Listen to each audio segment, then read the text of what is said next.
introduce our honorable guest of the day, Dr. K.G. Satheesh Kumar.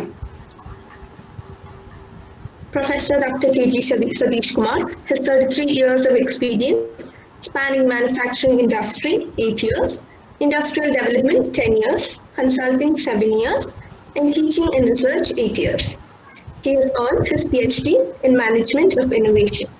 He was part of the team which created Technopark and was its CEO during 1997 to 2000. He coordinated the team which created Kerala's first IT policy in 1998. He has consulted for several projects within and outside India. Most recently, he was Professor and Dean of Academics at Asian School of Business, Trivandrum.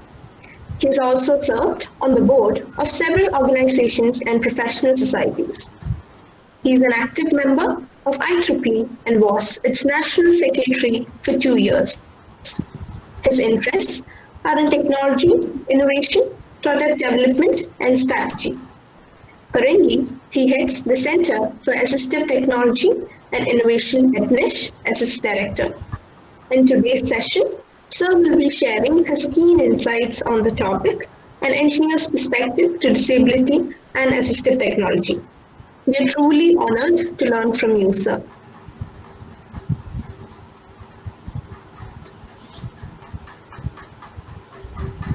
Shall I start? Yes, sir. Yes, sir. You can start. Okay. So, can you hear me? Can you all hear me? Yes, sir. Okay. Good morning. This is about. Good morning, sir.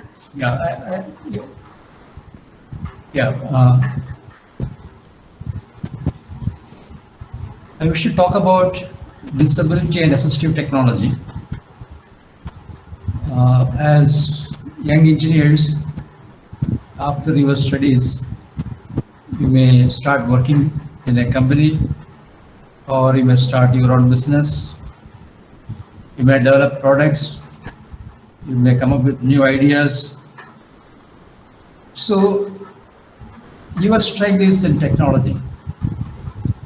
But when you are working on products for somebody, you should understand the user. In any product design, the first step is understanding the user, understanding the market. As you know, any transaction is between a supplier and a customer. You can start either from the supply side or at the demand side. When you start on the supply side, we call it a push strategy. When you start on the customer side, we call it a pull strategy. Just imagine pushing a thread. Which is better, pushing or pulling? It's always the pull strategy that works better. In the field of disability, right now, many things are being pushed from the government side, and the pull is really absent. But that is changing now. The customers are now becoming more important, and they are understanding their role, and they are understanding their rights. And the market is coming up in the field of disability. As engineers, I have seen that many engineers, many freshers, many students put a lot of emphasis on technology without understanding the user. From Mark Baselius, for instance, I have seen many projects coming up because I also sit on the judging panel at the Center for Disability Studies in Pujapura. And I know that Mark Baselius has won several projects from them. And in fact, the projects from Mark Baselius have been one of the better ones, they try to understand the user. So it's very important to understand the user more than the technology. So that is my focus. That's where I am coming in this talk. That will be my emphasis in this talk. Let me try to give you a better perspective, better understanding of the user in the field of disability.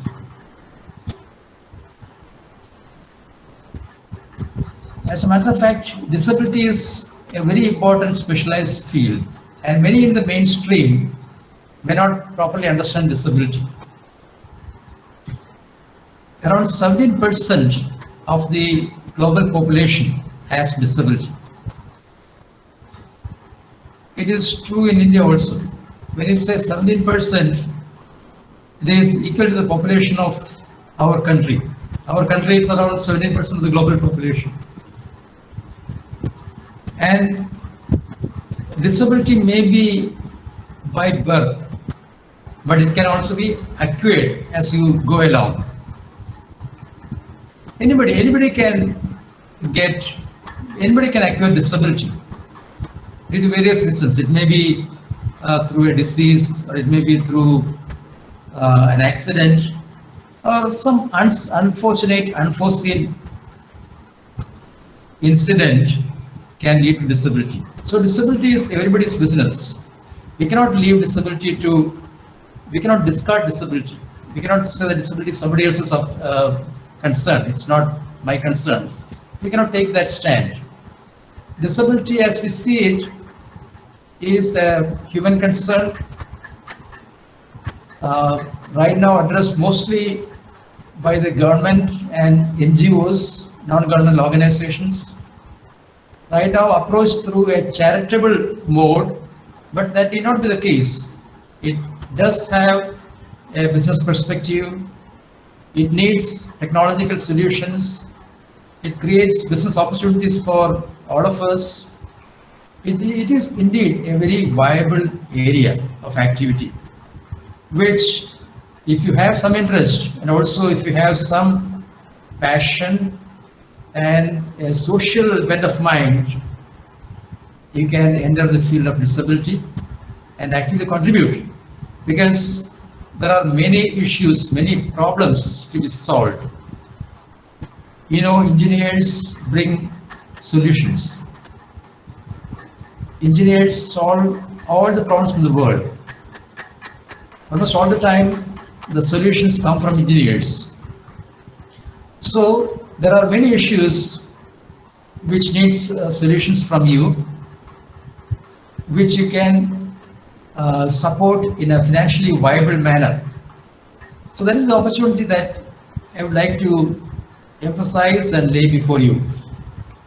And more recently, in 2016, the Government of India has passed an act called Rights of Persons with Disabilities Act. We call it RPWD, Rights of Persons with Disabilities Act 2016.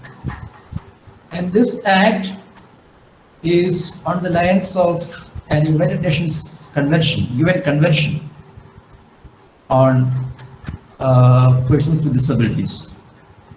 So according to that act,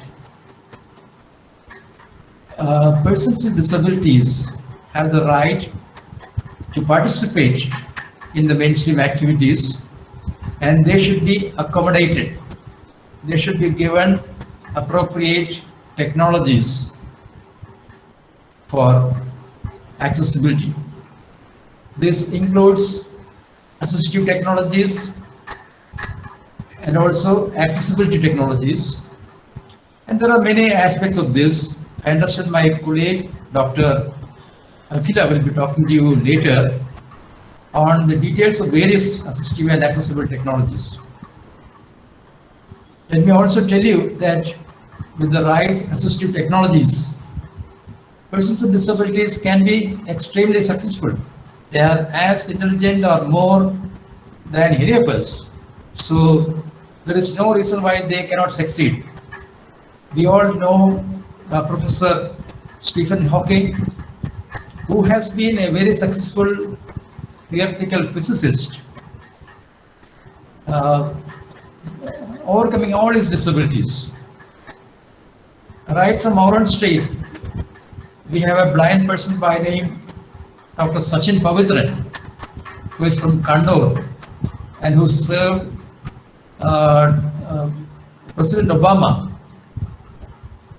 as an advisor on disability. He was the chair of the US Access Board during the period of Obama administration. So there are people with disabilities who have come up in life. They can make very relevant, significant contributions to society. So it is very important that as engineers, we provide them the right technologies, the right solutions, which can enable them to function well. In the field of disability, if you take a life cycle approach, life cycle approach means we start with early intervention. Early intervention means you provide the right rehabilitation, the right technologies at a very, very early stage. For example, in our own field of speech and hearing, little children with hearing impairment, we know that deaf children usually may not speak because they don't hear, they don't speak. So the public calls them deaf and dumb. But we don't use the word dumb. It's better to use the word mute, mute-e. So many people are deaf and mute. They are mute because they do not hear. But that need not be the case. In fact, we can make them hear with hearing aids and cochlear implants or other technologies. And once they hear, they will also be able to speak. And once they speak, they will be able to master a language. They will be able to have command over a language. So, but without this, a deaf person may not have speech or language. And without language, they cannot acquire any knowledge. That is a very serious problem that we face with the deaf community. In fact, deafness that way is much more debilitating than even blindness. A blind person does not have this problem. A blind person can acquire language, a blind person can acquire knowledge, and can be just like any of us. But a deaf person, if the deaf person does not pick up speech and language, then his life is nearly lost. And there is an age limit of up to the age of 3 or 4, beyond which it is difficult to acquire speech language. So a person after the age of 3 or 4 cannot be trained to speak. So this important scientific information many people are not aware of. So many parents, especially if they are hearing, and in fact the important aspect here is that 90% of the deaf children are born to hearing parents. So the hearing parents may not have any history in the family of deafness. There will not be any history of deafness in the family. And therefore the hearing parents will not know what to do with this deaf child. Quite often they wait. They wait till the child is ready to go to school. They may not even realize that the child has a hearing issue. So in this process, very valuable 3 years are lost. And as I told you, after the age of 3, it is nearly impossible to give speech. So therefore, it is very important to intervene early. In our early intervention function here, department here, we get children as little as a few weeks. We start at a few weeks of age and give them speech and language. You may know that in Kerala right now, newborn hearing screening is mandatory. So which means deafness is now detected in Kerala, but this is not true elsewhere in the country. In Kerala, we are now able to detect deafness in the first week of birth. But then again, the parents have to bring the child back for further treatment. 25% of the parents do not do that. So that is called loss to follow. So 25% of the cases identified as deaf may not come back for further treatment. So they may come back later. When do they come back? They may come back after the age of 3. So by the time we cannot give any speech to them. So this segment, the segment of early intervention, which happens between birth and 3 years of age, includes the use of hearing aid, cochlear implantation, therapy, and all those things, and aims at giving the child speech and language. And those children can join the mainstream. They can study along with mainstream students and grow up, get educated, get employment, just like in a typical hearing child. So that's a very good thing that is happening. But only a very limited portion of the population has that opportunity. Maybe less than 10% may have that opportunity. 90% of the deaf population may not get that opportunity, and they have to resort to sign language. Sign language is also a very interesting, useful language, and people trained on sign language can also learn new things, can be usefully employed. The sign language vocabulary is being built. The Indian Sign Language is the standardized sign language all over India, and its vocabulary creation is controlled or regulated by an organization called ISL-RTC, Indian Sign Language Research and Training Center in New Delhi, and they are building the dictionary of Indian Sign Language. So in both early intervention and in sign language, there are technological opportunities. We need a lot of technological interventions to help people in these areas. More specific technologies will be introduced to you by Dr. Akila. I will not venture into those aspects now. These include, say, for instance, if they cannot hear, they may have to depend on light and vibration, which they are quite good at. And technological solutions can translate audio signals into light signals or the vibration signals. As of now, they are not very effective.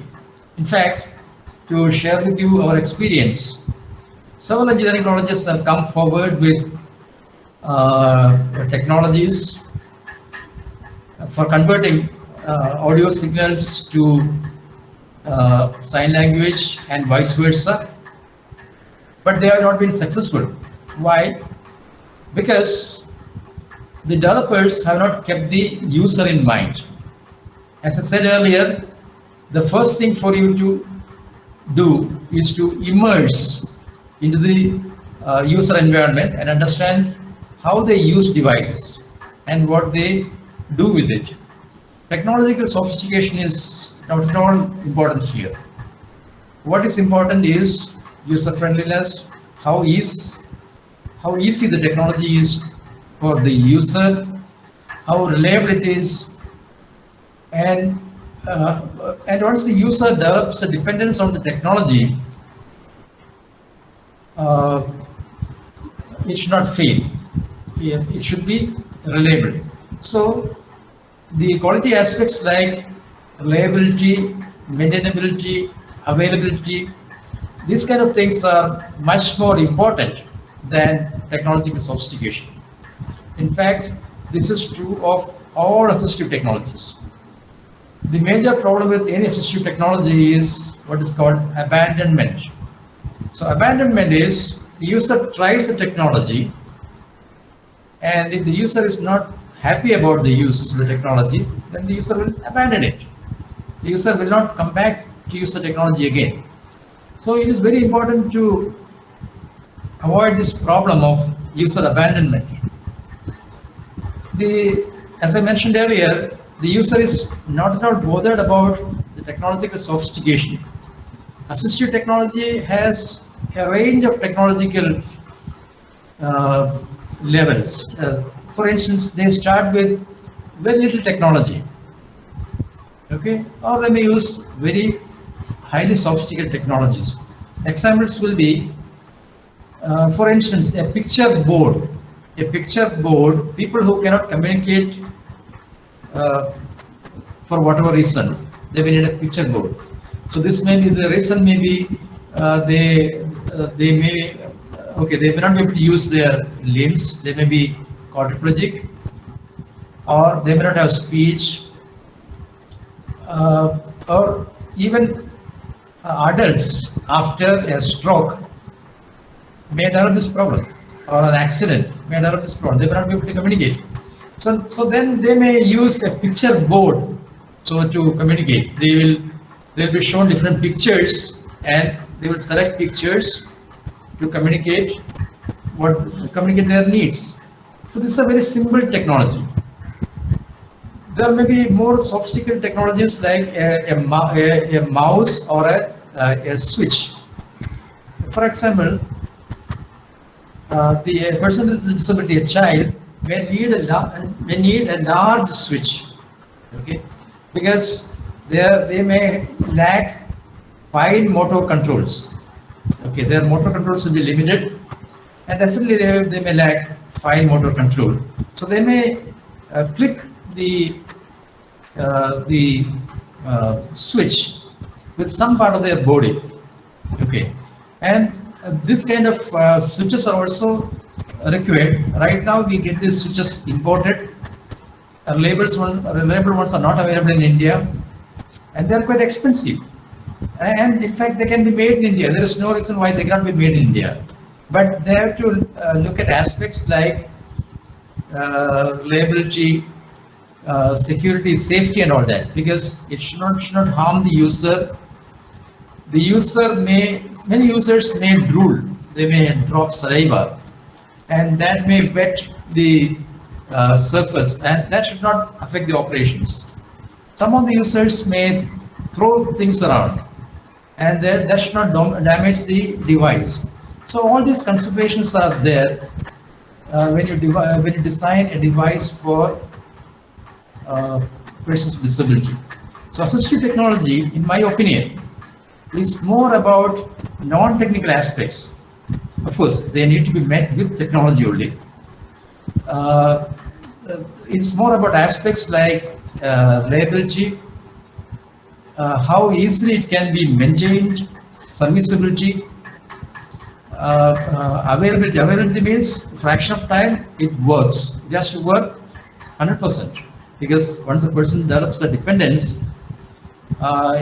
even failure for a minute will be difficult for them to accommodate. So all these aspects will need to be built into the system that you think about. Of course, there are also very technologically sophisticated devices that persons use. Like for instance, eye gaze devices. People who have no other control, they may use only the movement of the eyes for scanning on a screen. So eye gaze devices. We know a businessman who was running an entire business using eye gaze after he met with the technology with an accident, and he was bedridden. So he was using assistive technology of eye gaze to manage his business. So these technological sophistications are also possible, but what I'm trying to impress upon you is that more important than technology is what is called productization. Okay, converting the technology into a product which is very user-friendly, very usable, very rugged, very reliable, very serviceable, and understanding the user. So it has to understand the way the user uses the technology. So all this understanding will come only if you engineers mix with the users. You have to sit with the users, understand how they use the product.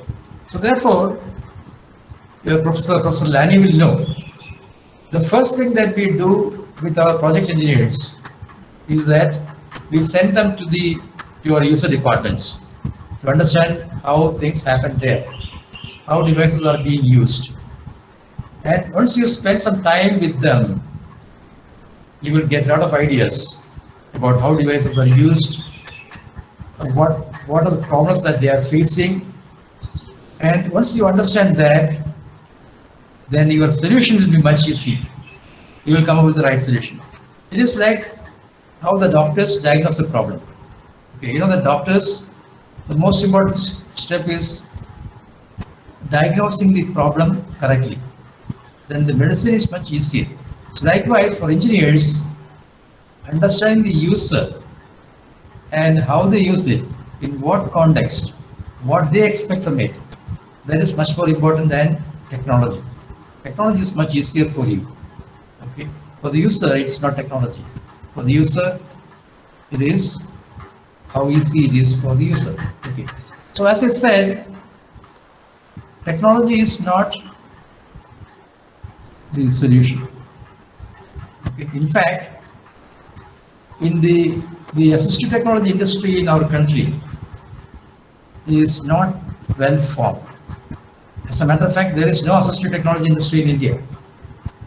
Much of the products are imported, and this gives a lot of opportunities for our engineers to develop products. Okay. But why is this industry not formed in India?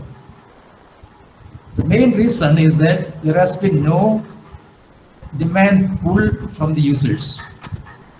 In India, till very recently, the disability sector has been handled in the charity mode. Charity mode means the government will dole out favors and they will receive it. Whereas in advanced countries like the US, for a very long time, for the last 30-40 years, this has moved into the rights mode. Okay, and there is significant demand, there is significant awareness among the users about their rights, and therefore the businesses are also aware about the opportunities. Now that thing is happening in India. In India, the users are becoming aware, the market is awakening, the market is emerging, and therefore this is the right opportunity for engineers and business people to step in and create what we call the industry value chain. So what is the industry value chain? The industry value chain is the linkage of all activities from technology to the end user. That will include technology development, productization, manufacturing, sales, distribution, customer support, after sales support, and then continuous updating of technologies. So this chain of activities is actually missing in our country in the field of assistive technology. So where is it missing? Mainly it is missing in the productization area. Technology development, a lot of things are happening. Many things are happening in our IITs, in our NITs, engineering colleges. Many technologies are being developed. But then those technologies are, many of them are not getting converted into products. So there is a gap. One problem that colleges like MBCET may face is that each engineer may spend just 1 year on the product, then they go out. So we have been talking to faculty that the faculty should take ownership. In fact, MBCET is doing that. When the faculty takes ownership, there can be continuity. So from one batch of students to the next batch. So this is what IITs do. IITs work with PhD students, and they develop various technologies. And therefore, and the IITs also associate with an incubator. So the product developed by the various batches of engineers go into the incubator and find a market. So I understand that MBCET also has incubator. So some of you may be interested in coming with startups, and when you plan to do that, you will get support from the incubator at MBCET, and that way that's a good thing to happen, and that way the technology developed will be converted into a useful product, and you cannot stop there. You should start manufacturing it, reaching it to the user, training the user, getting the user to use it regularly, and also supporting the user. Okay, so for instance, one product which comes to my mind is, that in IIT Delhi, there's a center called Assistive. And Assistive works on assistive technology for blind people. So they have come up with a smart cane, which is used by blind people. They use infrared non-touch option. You know that usually blind people, they use a stick and they have to touch things, touch the ground or touch things. This is sometimes dangerous because they may be touching a live object like maybe a street dog. That can be dangerous. Or their sticks may not identify objects which are hanging from above, okay, at a half height. So they may hit, their head may hit against the object, but there's and that they will not get a warning from the stick. So with this in mind, the Assistive at IIT Delhi, Assistive Center at IIT Delhi, they have developed this product called Smart Cane, which uses infrared. Okay, it was a very successful product. In fact, they developed it along with a blind person. A blind person was associated with the development throughout the process, and therefore they could develop a reasonably useful product. But the subsequent updating has not happened. So therefore, now when I see blind people and I ask them about the smart cane, they are not very happy about the subsequent updates. So that's also very important. Subsequent updates are also very important. So these are some of the areas where you have opportunity. Of course, you have coming back to disability. I told you that our focus mainly is on speech and hearing. Okay? That is how we started, and this is a segment of communication disabilities. There are also other communication disabilities, communication and cognition disabilities. We also work in the area of autism, cerebral palsy, learning disabilities, global developmental disorders. All these are classified under neurodevelopmental disorders. They link the neural functions in the brain to various senses. Okay, all these are communication disabilities, and there are opportunities for developing products in each of these areas. For instance, in the area of autism, there are companies coming up with AR, augmented reality, and VR, virtual reality products to train people with autism, and also CP, cerebral palsy. Okay, so but many of these products are imported and they are not, as of now, satisfactory. As engineers, you may be interested to work in those areas, and you can come up with interesting products. At NISH, we don't work in the area of mobility. In fact, mobility is also an equally important area for people who who have disability in moving around. This includes wheelchairs, automated wheelchairs, which people can use even on the roads. Okay, so there is demand for products in that area. Then there is also demand for products in the area of accessibility. Accessibility is a very important area in India right now. In fact, Accessible India is a project of the government of India to make 2,500 cities in the country accessible.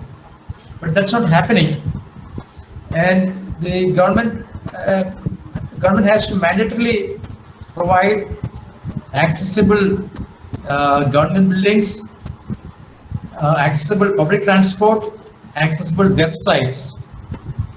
But this is not happening right now. So the government has to do this on priority.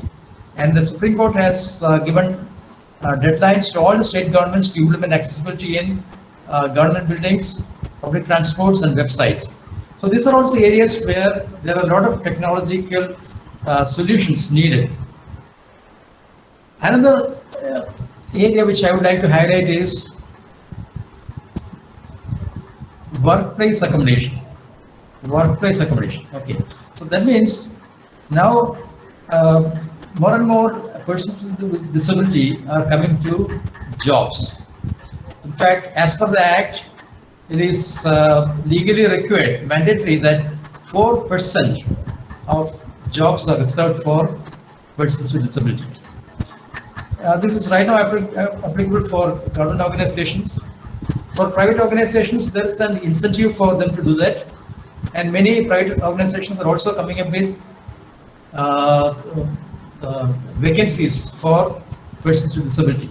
So then, when they hire persons with disability, they will need workplace accommodations, workplace solutions, which will allow PWD, the persons with disability, to work in their organizations. Okay, so many workplace technological solutions are needed. So these are the opportunities which I would like to highlight before you. So I have given you a brief introduction of the area of disability. Told you that the vastness of this problem, 17% of the global population has disability, which comes to around 1 billion, more than 1 billion people in the world have disability. And disability can be from birth, can happen any time in between, it can happen at old age. In fact, longevity also means that many elderly people may require assistive technologies for hearing and for other functions. So there is a definite market opportunity, a lot of problems to be solved in the area of assistive technology, accessibility, and workplace accommodation. Okay. So in these areas, as engineers, I'm sure you will be able to come up with technological solutions, but I would like to emphasize that technology is not the only thing.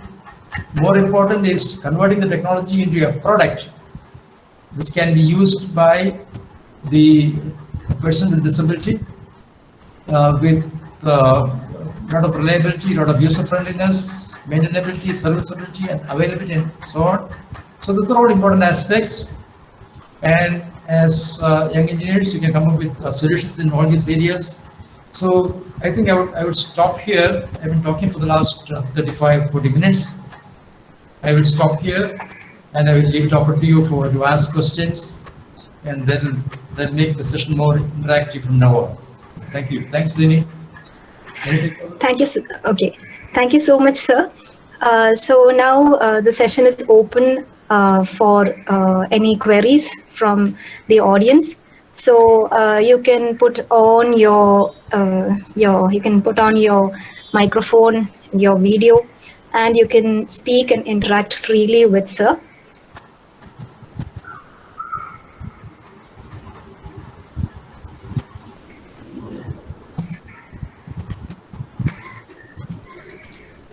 Good morning, sir. Yeah. So, shall I? Yes, please. Good morning, sir. Thank you for the informative session and opportunity.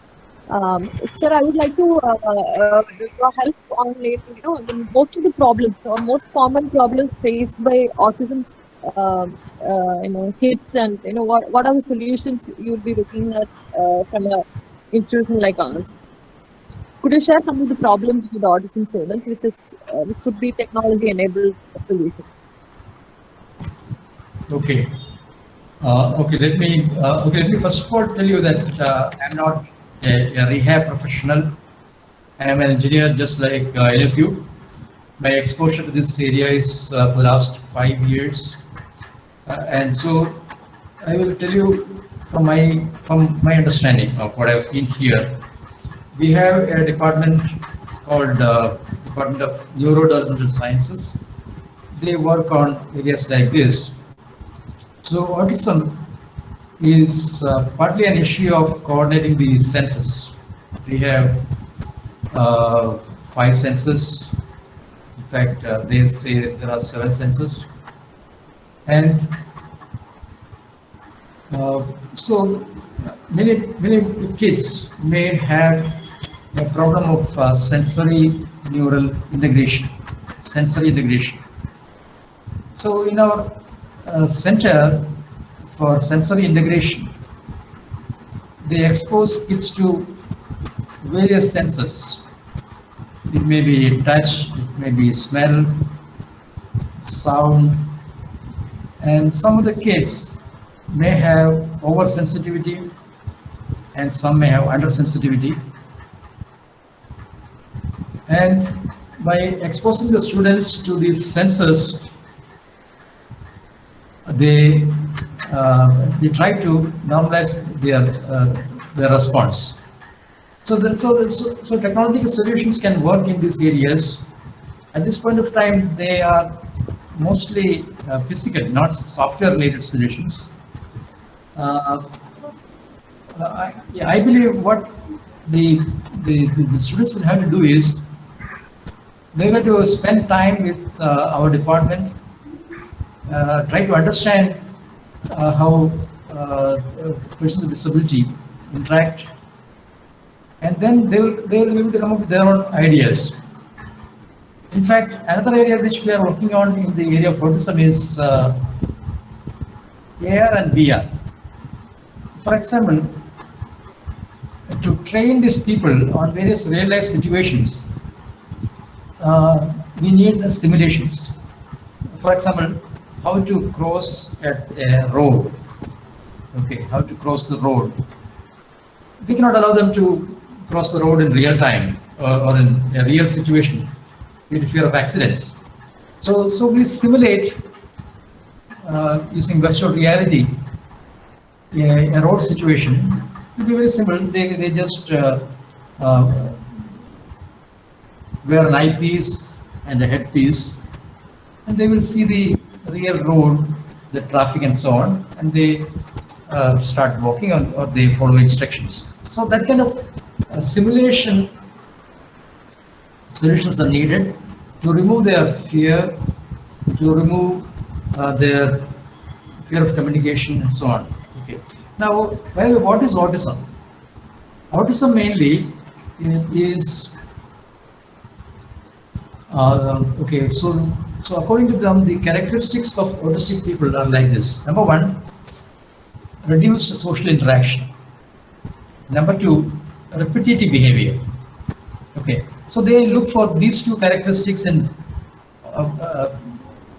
kids to detect autism. Whether the child has a fear for social communication. So the child may be very much self-centered. They may not interact with others. They may not be communicating with others. Okay, so lack of social interaction and too many repetitive behaviors. So let me also emphasize that disability cannot be cured. Disability has to be managed, and it can be better managed if you start early at a very young age. So they will not entirely come out of these autistic tendencies, but they can be trained how to manage their disability and better connect with the society. So our early interventions, the technical solutions, actually should do that. The technical solutions are aimed at providing training to the autistic kids on how to improve their communications.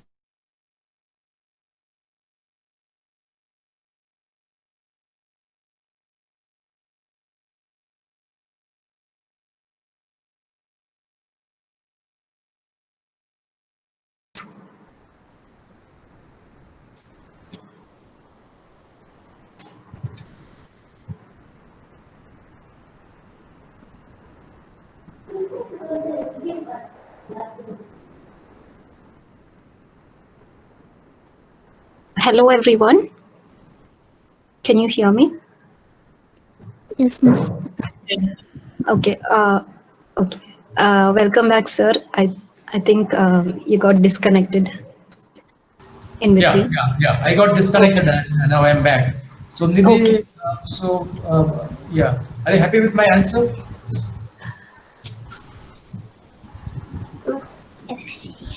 Yes, sir. Okay.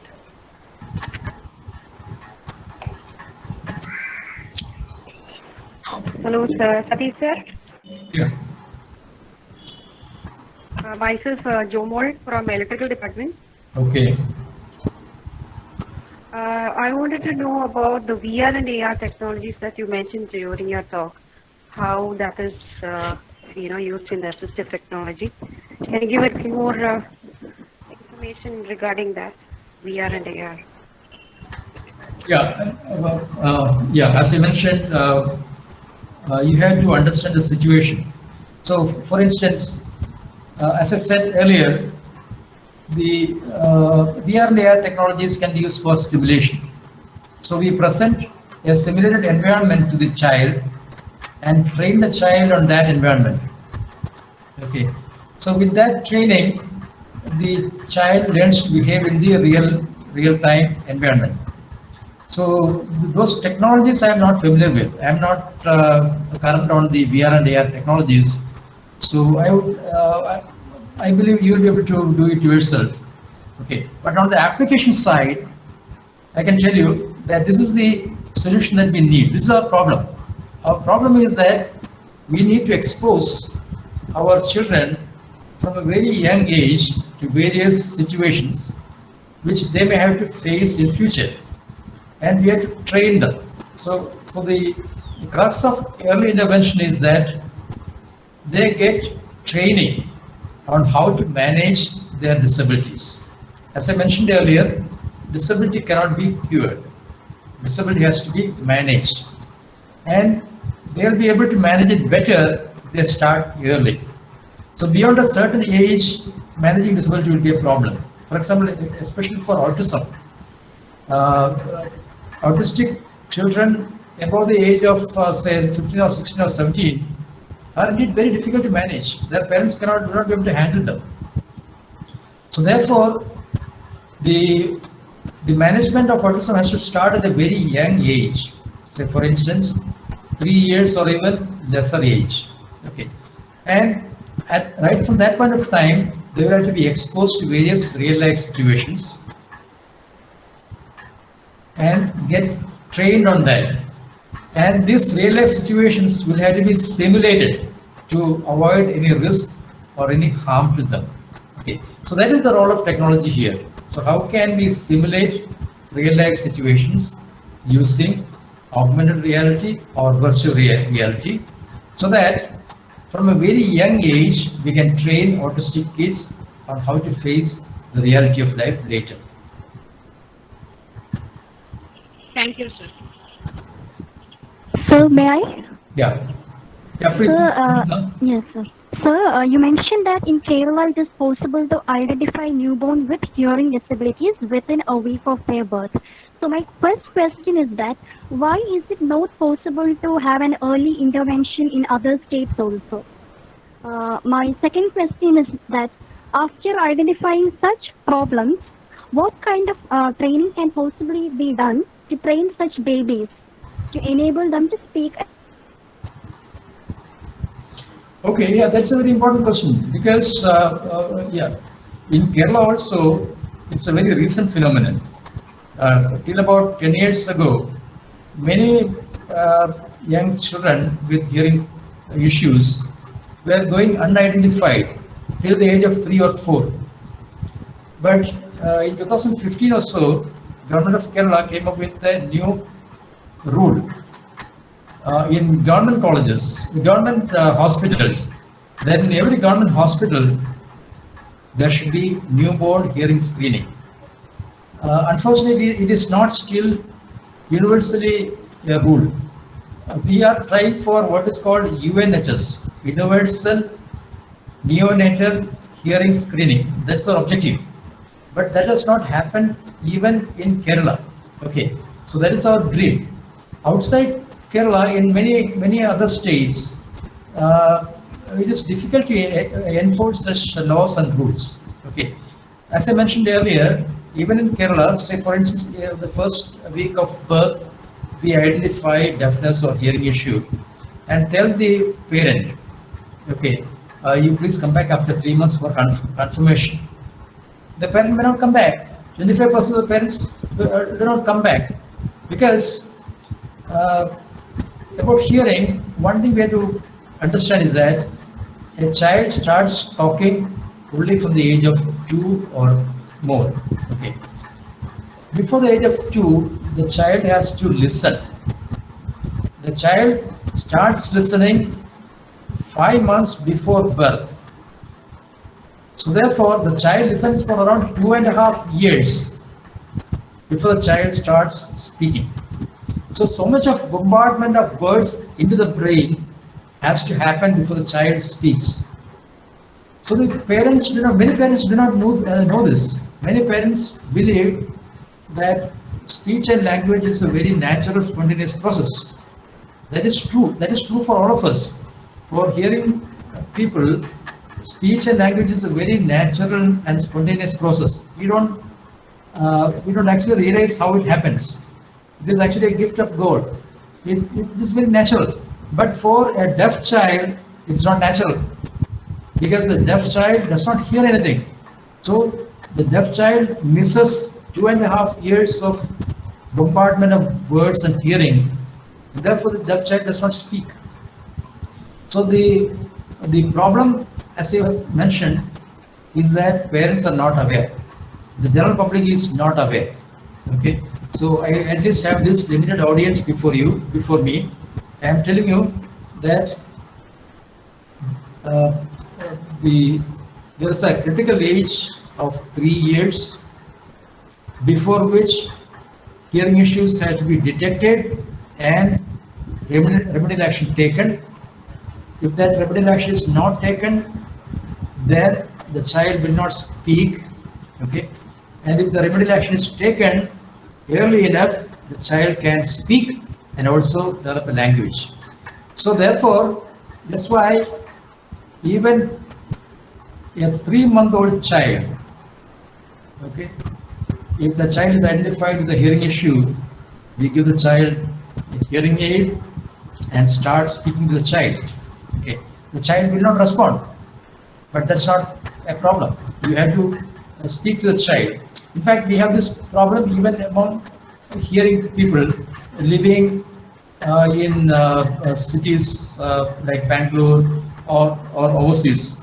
They may have only the mother and father with them, and both the parents may be working, or even when they are at home, they may not be speaking to the child. They may be working on their mobile phones. So the child will be missing a lot of hearing. So at the age of 3, the child will not start speaking.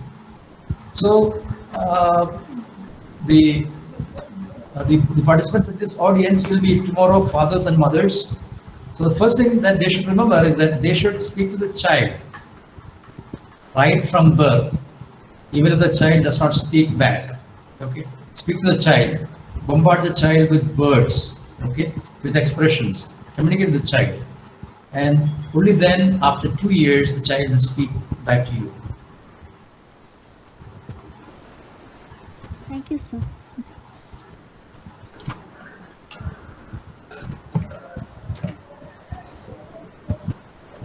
Thank you so much, sir. So I have one more question. Now, many of our students, a lot of students have registered for this internship. So what would be your suggestions for our engineering students who are interested in the field of assistive technology? Now, what more should they do, or what should they really focus on during this internship? What is your opinion? Yeah. As I mentioned in the beginning, to be successful in any field, you need to understand the field. Okay. As engineers, our problem is that we focus on technology. In that process, we miss out the user. So irrespective of your field, whether it is disability or anything else, the important thing to realize is that the user is the most important person. It's not technology. Technology is not the important thing. The important thing is the customer. Customer is the most important person. Okay. Some of you may have seen the words by Gandhiji. The customer is the most important person in our premises. Okay. So in any situation, the customer is the most important person. That is true of disability and assistive technology also. So if you are preparing for assistive technology, try to understand persons with disability. Try to communicate with them. So in fact, the first thing we ask people who come here is whether they have interacted with any person with disability. Okay.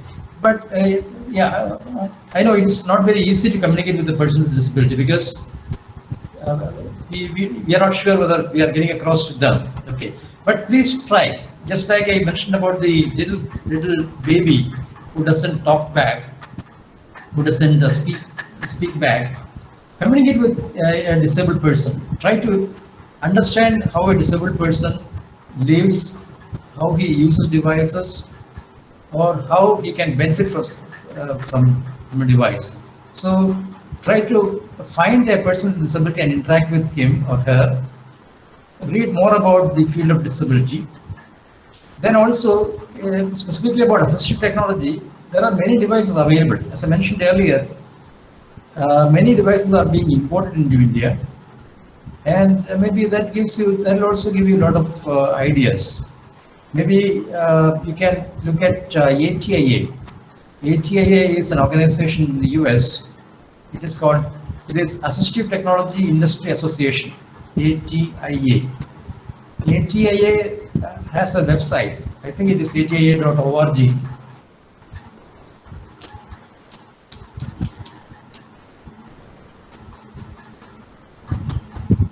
Yeah, maybe you can look at their website. Yeah, atia.org. atia.org will give you a lot of ideas. atia.org is the Association of Assistive Technology Manufacturers in the US. So just look at their products, wide range of products in the area of communication disabilities and also in mobility disabilities. As I mentioned earlier, at NISH, we look at only communication disabilities, or maybe we can look at both, but we don't look at mobility alone. Okay. So our emphasis is on communication disabilities. Do we have mechanical engineers in this group? Yes, we do. Okay. So mechanical engineers may be interested in mobility solutions. Okay. And they may have opportunities with NISH, but they may have better opportunities with our sister organization called NIPMR. That is in Trichy, National Institute for Physical Medicine and Rehabilitation. So they emphasize mobility. So mechanical engineers may be interested to work there. In fact, as emphasized in the new education policy, some of you may have read the new education policy government of India. Many fields are going to be interdisciplinary. Okay, higher education is going to be essentially interdisciplinary. So I should not be talking mechanical engineers alone. Many of you, mechanical engineering, electrical engineering, computer science, electronics and communication, or whichever any other branch, even chemical, you may have to come together to work as a team to find solutions to several issues, and that also applies to assistive technology. And in fact, I've seen teams from MBCET at the Center for Disability Studies, the project presentations. You normally come up as a team. So such teams from across departments can come up with useful solutions.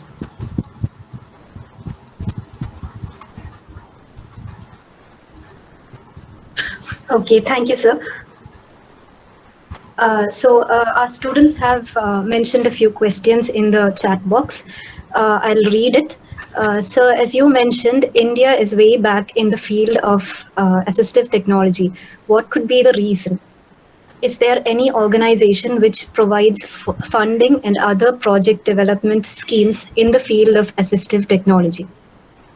Okay, so that is the main reason is how we have handled disability so far.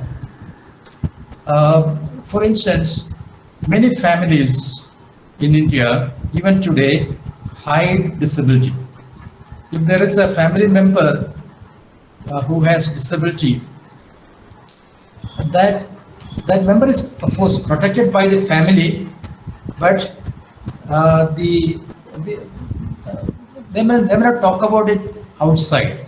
Okay, so in India, we work as families. The family bonding is very strong in our country. So we take care of our persons with disability.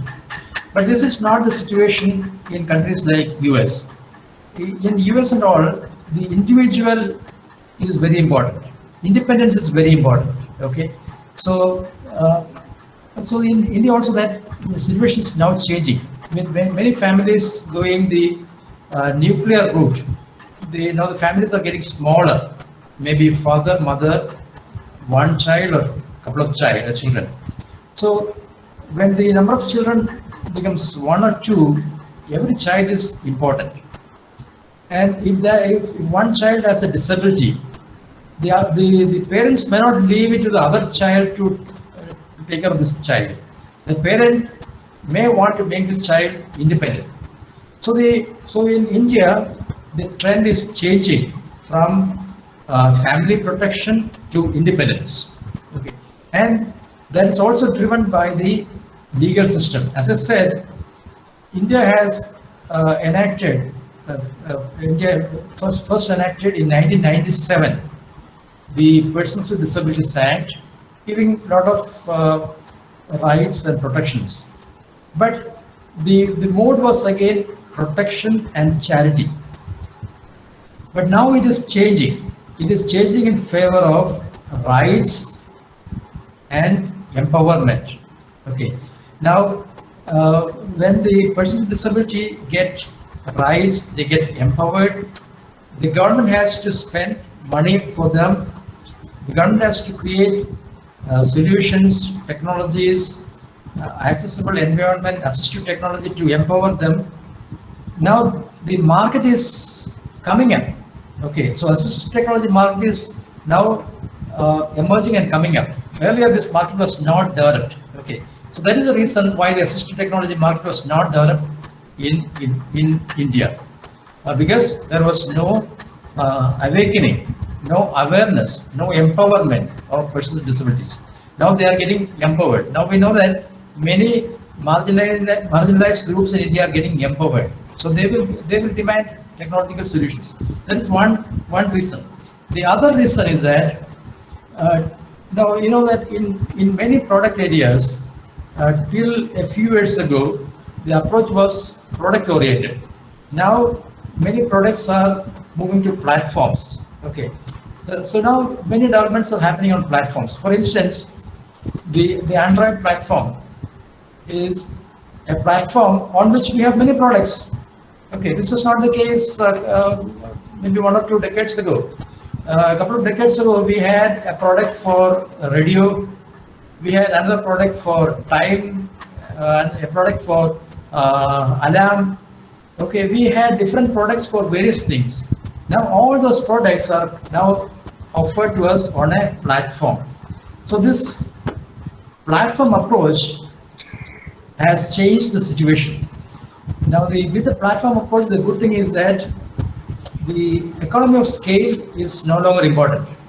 Okay, with individual products, economy of scale was very important. When the products are created for a small group of customers, if there is no scale, what happens? The cost will be high.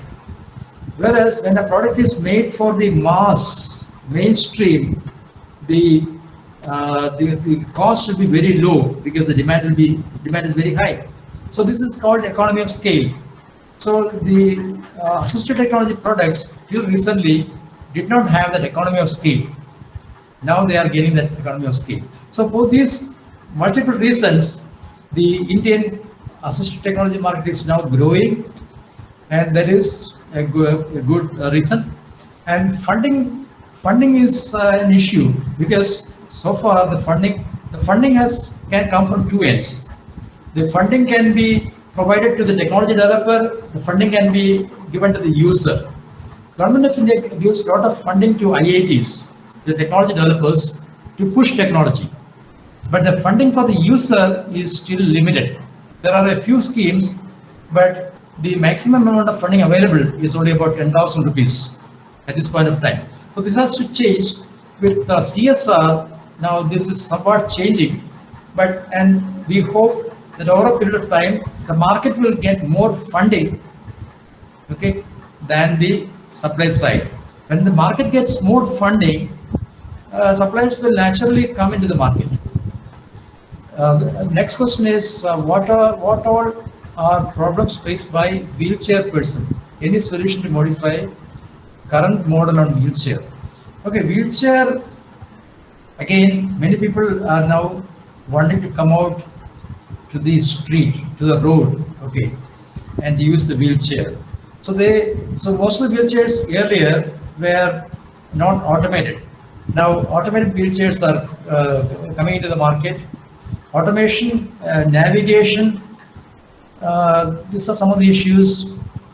Okay, navigation is still an issue with the wheelchair because on the streets and roads, on any public area, the priority is safety. So the number one problem a wheelchair user faces is safety. So if you can solve that problem, then many things can follow, like navigation and automation. Any more questions? I think the Q&A session is sort of over. No more questions have come up. So I call upon Alina to deliver the vote of thanks.